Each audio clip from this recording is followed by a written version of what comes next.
3 years in prison, but he never talked about it. He did that because he was objecting to a patriotic war. Behind that was a principled man. Imagine war resistance to a war based on principle for people of that generation. And then reflect on what we can learn from history. What should we, as tenured professors, be doing with our freedom of speech in a time of a dubious war? What is the role of the professoriate? As a student of Julian Jaynes between 1967 and 1969, the Vietnam era, I had the privilege of being mentored by a war resister. And you can bet I was thinking about war resistance during every day of graduate school at Princeton. Ironically, Julian never mentioned his own war resistance. I did not know that Julian went to prison.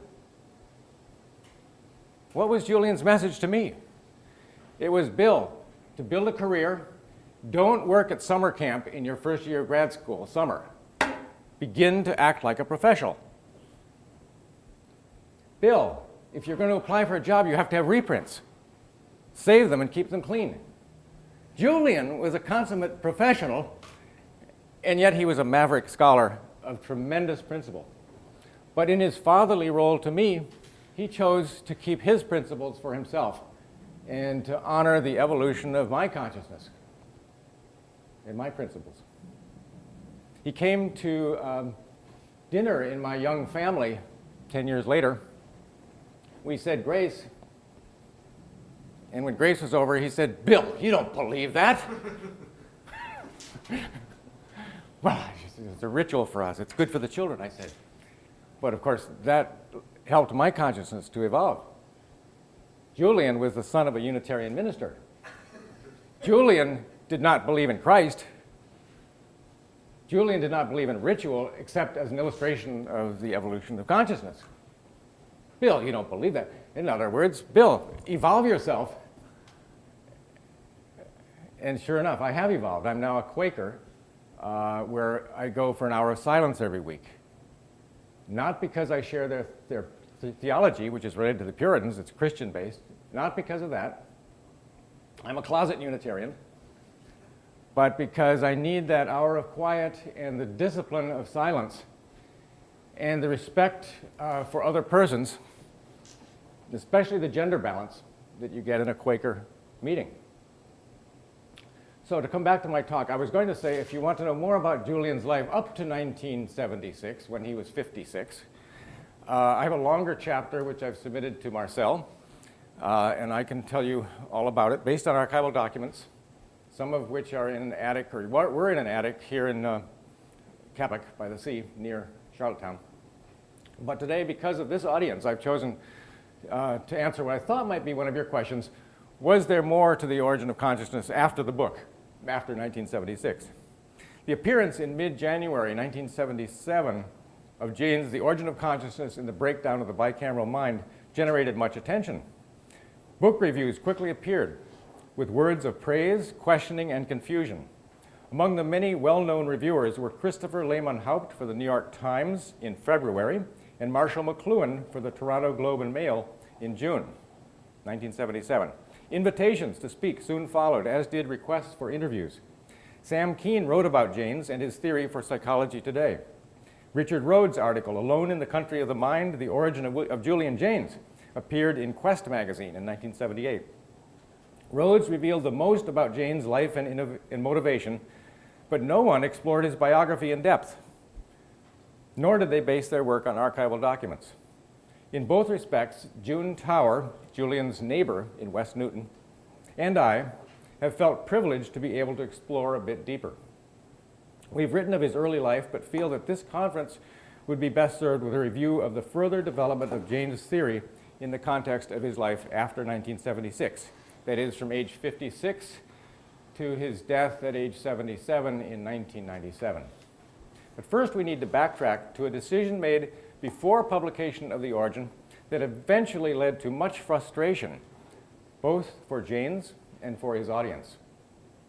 As originally planned, Jaynes' book would have presented a significant amount of additional material, including his writings on the consequences of consciousness. However, the manuscript as submitted was much longer than usual book length, and his publisher felt that it somehow had to be shortened. Rather than try to abridge the heart of the thesis, it was decided to save the consequences of consciousness for a second volume to appear in a couple of years. Though he would have preferred to present it all at once, Jaynes reluctantly agreed, thinking that given a little more time, he could add to and improve the left-out chapters. Now let's see what happened in the restructuring of the manuscript by comparing the table of contents of the manuscript he submitted to Houghton Mifflin with the final book. The picture is a complicated one. I meant to bring a handout so that you could follow me. I forgot the handout. You can request it. I'll send it by attachment. But today I'm just going to present it verbally. First of all, he dropped Book 3, Chapter 3, Dreams. Was it written? It would have been written. There are fragments. He dropped Chapter 4, The Mind of the Child. Does it exist in toto? No, in fragments. Then, notice what happened. Well, I'm going to skip this. He divided up another chapter into 3 parts. The chapter on vestiges of bicamerality in modern times. An added piece of it to other parts of the book, which you can follow in the written version of this talk. And beyond this, he wrote 3 new chapters. Chapter 3 of Poetry and Music, Chapter 4, Hypnosis, and Chapter 6, The Auguries of Science. But the most important fact is that he dropped Chapters 3, 4, and 5 of the last book on dreams, the mind of the child, and the mind of the tribe. These were to constitute the beginning of the proposed second book.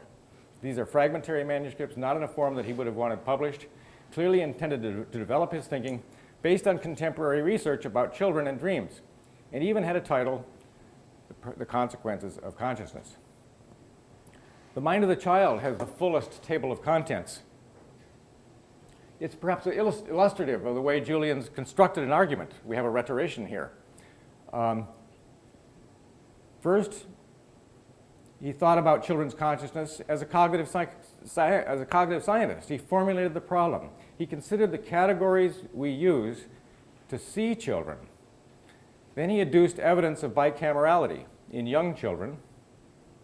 Then he brought in a variety of empirical evidence. And only then did he look at the children of antiquity. I submit that he was not primarily an anthropologist or historian of religion. He was coming out of psychology as a discipline, but then I think he was reading that theory back into history and interacting with the past as a